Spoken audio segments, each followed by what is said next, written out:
इस कहानी की शुरुआत में हम डेल्गो को देखते हैं जो अपने मास्टर के साथ खेल रहा होता है। तभी कहानी में हमें बताया जाता है कि झमूरा की धरती पर विनम्र लोकनी शांति से रहते थे और वहीं दूर बादलों में रहने वाले पंखों वाले नोरीन की भूमि बंजर हो गई। अपने लोगों के लिए चिंतित नोरीन के राजा ने स्काउट्स को भेजा एक नया घर खोजने के लिए। उनकी खोज ने उन्हें झमूरा ले आई जहां लोकनी ने उनका स्वागत किया।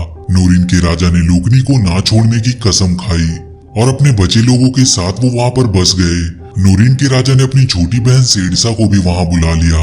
पर कुछ दिनों के बाद नोरीन को जमीन की कमी पड़ने लगी तो सेडिसा ने लोकनी से जमीन की और मांग की, लेकिन इस बार लोकनी ने उन्हें जमीन देने से मना कर दिया। तो इस बात से गुस्सा होकर सेडिसा ने लोकनी पर हमला कर दिया। उनके गांव उन्होंने तबाह कर दिए और वहां के अनेक लोगों को मौत के घाट उतार दिए। और इस प्रकार नोरीन और लोकनी के बीच नफरत पैदा हो गई। अपनी बहन सेडिसा के इस व्यवहार से राजा काफी दुखी होता है और उसे शाही परिवार से निकाल देता है। पर उसकी बहन अपने भाई से बदला लेने के लिए उसकी पत्नी को मार देती है और जैसे ही सेडिसा अपने भाई को मारने जाती है, राजा की छोटी बेटी रोने लगती है। उसके रोने की आवाज सुनकर राजा जाग जाता है और अपनी बहन को वो रंगे हाथों पकड़ लेता है। इसके बाद राजा अपनी बहन सेडिसा को नोरीन के कानून के अनुसार राज्य से निकाल देता है। और यहाँ से ये कहानी 15 साल आगे शिफ्ट होती है जहाँ पर हम सेडिसा को देखते हैं जो एक दूसरे राज्य से मिलकर झमूरा पर हमला करने की योजना बना रही थी। सेडिसा उन लोगों को झमूरा राज्य के खजाने का लालच देकर वहाँ की रानी बन जाती है और मौका पाकर उन लोगों को भी मार देती है। इसके बाद हम कहानी के मेन कैरेक्टर डेल्गो और उसके दोस्त फिलो को देखते हैं जो आपस में रेस लगा रहे थे। वहीं रेस के दौरान उनके बीच कुछ जंगली जानवर भी आ जाते हैं तो डेल्गो एक एक करके उन सभी की सवारी करने लगता है। पर इसी बीच वो एक पेड़ से टकरा जाता है जिसकी वजह से वो वहां के एक खाई में गिर जाता है। उसे खाई में गिरता देख फिलो काफी दुखी होता है क्योंकि उसे लगता है कि उसका दोस्त उसे छोड़कर हमेशा के लिए जा चुका है। लेकिन जब वो खाई में झांकता है तो देखता है कि डेल्गो बिल्कुल सुरक्षित होता है। उसे जिंदा देखकर फिलो काफी खुश होता है और हवा में एक पटाखा छोड़ता है जो जाकर वहां के एक पंछी के घोंसले में गिरती है और उस पटाखे की वजह से उस पेड़ में आग लग जाती है। तभी वहां नोरीन के राजा की बेटी कायला आती है जो डेल्गो की मदद करने के लिए उससे पूछती है। पर डेल्गो एक नोरीन से मदद नहीं लेता है क्योंकि वो एक लोकीन होता है। जैसे ही डेल्गो कायला की मदद को नकारता है, वो जिस डाली से लटका होता है वो टूट जाती है और वो नीचे गिरने लगता है। पर इससे पहले कि वो नीचे गिरता कायला उसे बचा लेती है। जब कायला डेल्गो को ऊपर लेकर आती है तो उसी समय उसके मॉम द्वारा दिया गया उसका नेकलेस गिर जाता है और तभी वहां पर नोरीन का जनरल बोगार्डस आ जाता है। उसे लगता है कि वो दोनों राजकुमारी कायला को नुकसान पहुंचाएंगे, इसीलिए वो उन दोनों को मारने की कोशिश करता है। पर राजकुमारी कायला उसे रोकते हुए बताती है कि वो लोग उसे कोई नुकसान नहीं पहुंचा रहे थे। इस पर बोगार्डस राजकुमारी को कहता है कि लोकनी सिर्फ हिंसा को समझते हैं। तो राजकुमारी कायला उसे डांटती है और वहां से चली जाती है। इसके बाद हम नोरीन के राजा को देखते हैं जो अपनी बेटी कायला को समझाता है कि वो दूसरों को कैसे बॉर्डर का सम्मान करने को कह सकता है जब उसकी खुद की बेटी उसकी बातों का सम्मान नहीं करती। तो कायला अपने डैड को समझाती है कि उसे उसकी जरूरत थी। कायला के डैड उसे समझाते हैं कि अभी उसकी हालत बहुत नाजुक है, लोकनी अभी भी उनसे नफरत करते हैं और वो उन्हें कोई नुकसान भी पहुंचा सकते हैं। इस पर कायला राजा से गुस्सा होकर वहां से चली जाती है। और इसके बाद हम डेल्गो को देखते हैं जिसे उसका मास्टर मार्ले स्टोन को कंट्रोल करना सिखा रहा था, लेकिन वो स्टोन पर अच्छी तरह से कंट्रोल नहीं कर पा रहा था। इसीलिए उसका मास्टर उसे समझाता है कि तुम्हें स्टोन को कंट्रोल करने के लिए तुम्हें उस पर फोकस करना होगा। इसके बाद मास्टर मार्ले डेल्गो को एटोप के फ्लावर के पास ले जाता है और इसके बाद मास्टर डेल्गो को बताता है कि वो स्टोन पर जबरदस्ती कंट्रोल नहीं करता, वो उन्हें आजादी देता है और इसीलिए वो उसके हार्ट से जुड़ जाते हैं और इसी की वजह से वो उन्हें कंट्रोल कर पाता है। और यदि तुम इसे कंट्रोल करना चाहते हो तो तुम्हें सबसे पहले उन्हें फ्री करना पड़ेगा। इसके बाद हम नोरीन के सैनिकों को देखते हैं जो जुआ खेल रहे थे। तभी वहां पर लोकनी आ जाते हैं जो नोरीन के सैनिकों पर हमला कर देते हैं। वो उन पर हमला इसीलिए करते हैं क्योंकि बोगार्डस और उसके साथियों ने उनके लड़के डेल्गो और फिलो पर हमला किया था।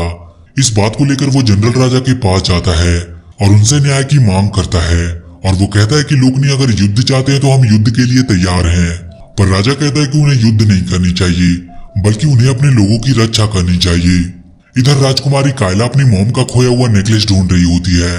तभी पीछे से एक ड्रैगन उस पर हमला करने के लिए आता है, पर तभी वहां पर डेल्गो आकर उस ड्रैगन को मार भगाता है। उसके बाद वो दोनों आपस में बात करने लगते हैं और वो दोनों वहाँ पर एक दूसरे को अपने बारे में बताते हैं। वहीं कायला डेल्गो को बताती है कि उसने अपनी माँ का नेकलेस खो दिया। काफी देर बात करने के बाद कायला वहाँ से चली जाती है क्योंकि उसके पिता उसका इंतजार कर रहे थे। जाने से पहले डेल्गो कायला से कहता है कि मैं कल तुम्हारा नेकलेस ढूंढ कर लाऊंगा, क्योंकि डेल्गो को वो नेकलेस पहले ही मिल चुका था। और इसके बाद हम नोरिन के एक सोल्जर बोगी को देखते हैं जो सिरसा से मिलने जाता है। दरअसल वो सिरसा से मिला होता है, वहीं गिडी बोगार्डस से बात कर रहा होता है और वो भी बोगी का ही साथी था। बोगी और गिडी दोनों मिलकर बोगार्डस को फंसा देते हैं, तो राजा बोगार्डस को कैद करने का आदेश देता है। और इसके बाद हम बोगी को देखते हैं जो लोकनी के इलाके में जाता है और उनके पाठशाला को तबाह कर देता है। और जब ये बात मास्टर मार्ले को पता चलती है तो वो सब कुछ ठीक करता है, लेकिन डेल्गो इस बात से काफी नाराज था और वो नोरिन को सबक सिखाना चाहता था। लेकिन मास्टर डेल्गो को समझाता है कि हर बार लड़ाई ही सब कुछ का हल नहीं होता। मार्ले कहता है कि उसका मास्टर एक महान योद्धा था, वो उन्हें युद्ध के जीत की ओर ले जा सकते थे, लेकिन उन्होंने युद्ध को ना करके बच्चों को सेफ रखा। पर इस बात से डेल्गो जरा भी खुश नहीं होता है और वो वहां से चला जाता है। इसके बाद हम सेट्सा को देखते हैं जिसके पास जनरल बोगी जाता है और वो दोनों राजकुमारी कायला को किडनैप करने का प्लान बनाते हैं। इधर कायला डेल्गो से मिलने की तैयारी कर रही होती है और जैसे ही कायला महल से बाहर जाती है, जनरल भी कायला के पीछे जाता है। जब कायला डेल्गो से मिलती है तो डेल्गो कायला को अपनी स्टोन कंट्रोल करने की शक्ति से उसे इम्प्रेस करने की कोशिश करता है। और जब डेल्गो कायला के मॉम का नेकलेस उसे देता है तो कायला उसे पाकर अपनी मॉम को काफी मिस करती है। जब डेल्गो कायला से उसकी मॉम के बारे में पूछता है तो कायला उसे बताती है कि उसकी मॉम एक बहादुर और दयालु रानी थी। इसके बाद डेल्गो कायला को बताता है कि उसके मॉम और डैड मारे गए जब वो बहुत छोटा था। ये बात सुनकर कायला उससे कहती है कि हमें अपने अतीत को भूल जाना चाहिए, पर डेल्गो उससे काफी गुस्से में कहता है कि उन्होंने उनके लोगों को अपनी भूमि पर स्वागत किया और उनके लोगों ने उन्हीं की जमीनों के लिए उन्हें मार डाला और वो चाहती है कि वो लोग ये बात को भूल जाए। तो कायला उससे कहती है कि वो हम नहीं थे, वो सिरसा थी। पर डेल्गो कहता है कि सिरसा और उसकी सेना ने सब मिलकर किया और उसे लगता है कि ये सब बीता हुआ इतिहास है।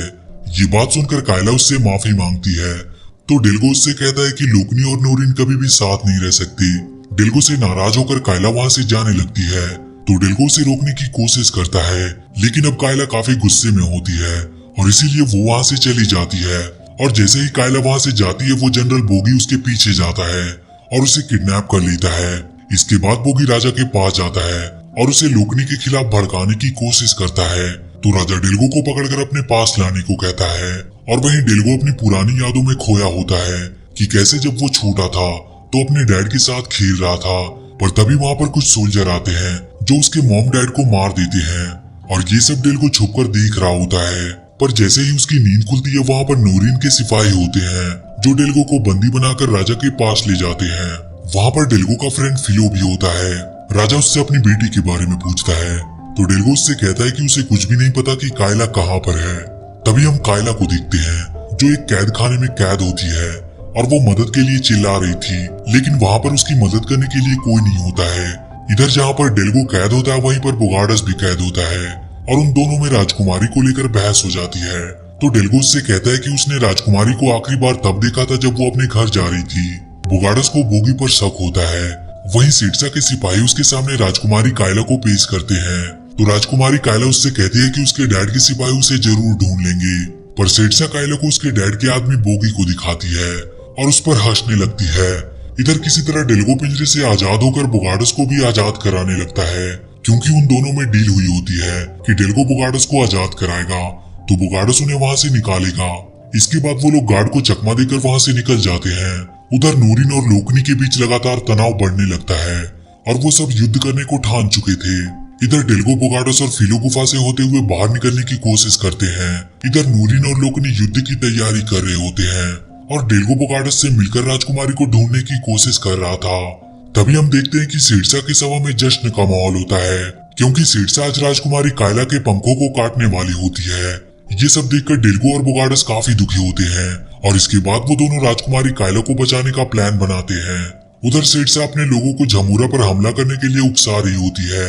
फिलो की गलती की वजह से सिरसा को डेल्गो के बारे में पता चल जाता है तो वो अपने आदमियों को उन्हें पकड़ने का आदेश देती है और इसी भगदड़ में डेल्गो राजकुमारी कायला को छुड़ा लेता है और मौका पाकर वो दोनों वहां से बाहर निकल जाते हैं। डेल्गो कायला को वहां से अपने घर जाने को कहता है, पर जब कायला रास्ते में होती है तो उसके पीछे सेड्सा का एक आदमी लगा होता है जो कायला को पकड़ने की कोशिश कर रहा था। पर तभी वहां पर बोगार्डस आता है जो कायला को उससे बचा लेता है। उधर डेल्गो कुछ सिपाहियों के डर से छुपा होता है, पर वो उन्हें अपने स्टोन कंट्रोल करने की शक्ति से भ्रमित करके वहां से भाग जाता है। इधर बोगार्डस सेड्सा के आदमी का डटकर सामना करता है। सेड्सा का वो आदमी अपनी गलतियों की वजह से मारा जाता है। उधर नोरिन और लोकनी युद्ध के मैदान में आ गए थे।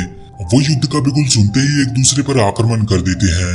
नोरिन और लोकनी के बीच एक घमासान युद्ध होता है। इधर सेड्सा अपने आर्मी के साथ युद्ध के लिए आ रही होती है, जो सीधे नोरिन के राजा के पास जाती है और उन्हें बंदी बना लेती है। जब राजा अपने जनरल को सेड्सा के साथ मिला देखता है तो राजा उससे पूछता है कि उसने ऐसा क्यों किया। तो वो जनरल कहता है कि वो नोरिन की ताकत बढ़ाना चाहता है और सेड्सा को यहाँ की रानी के रूप में देखना चाहता है। ये कहकर जैसे ही बोगी राजा को वहां से ले जाने लगता है, वहां पर बोगार्डस आ जाता है जो राजा को छुड़ाने के लिए बोगी से लड़ने लगता है। उधर जब कायला डेल्गो को मुसीबत में देखती है तो उसकी मदद करती है और उसे बचाकर अपने साथ ले आती है। इधर बोगी और बोगार्डस के बीच में एक जबरदस्त फाइट होती है जिसमें बोगी मारा जाता है। उधर कायला अपने डैड को ढूंढ रही थी, तभी सेड्सा का एक सिपाही डेल्गो पर हमला कर देता है, लेकिन इससे पहले कि तीर जाकर डेल्गो को लगती, वहां पर बोगार्डस आ जाता है और उस तीर को अपने ऊपर ले लेता है, जिसकी वजह से बोगार्डस की वहीं पर मौत हो जाती है। उसकी मौत से वो लोग काफी दुखी होते हैं। उधर सेड्सा अपने भाई को बंदी बनाकर उसके सिंहासन पर कब्जा कर लेती है। बोगार्डस की मौत से डेल्गो भी काफी दुखी होता है और वो वहां पर तोड़फोड़ मचाने लगता है। तो कायला उसे समझाती है कि हमें तुम्हारी जरूरत है, यहाँ तक कि उसके पिता को भी उसकी जरूरत है। ये बात सुनकर डेल्गो एक प्लान बनाता है और वहां से राजा को छुड़ाने जाता है। डेल्गो सेड्सा के सैनिकों के आगे काफी कमजोर था, लेकिन फिर भी वो हार नहीं मानता, बल्कि उनसे डटकर मुकाबला करता है। उसे कमजोर पड़ता देखकर सेड्सा उसका काफी मजाक उड़ाती है। पर इधर फिलो उनकी मदद करने के लिए जंगली जानवरों को लेकर आता है और इधर राजकुमारी कायला अपने जनरल को सारी बात बता देती है, जिसके बाद वो जनरल भी उनकी मदद करने के लिए तैयार हो जाता है।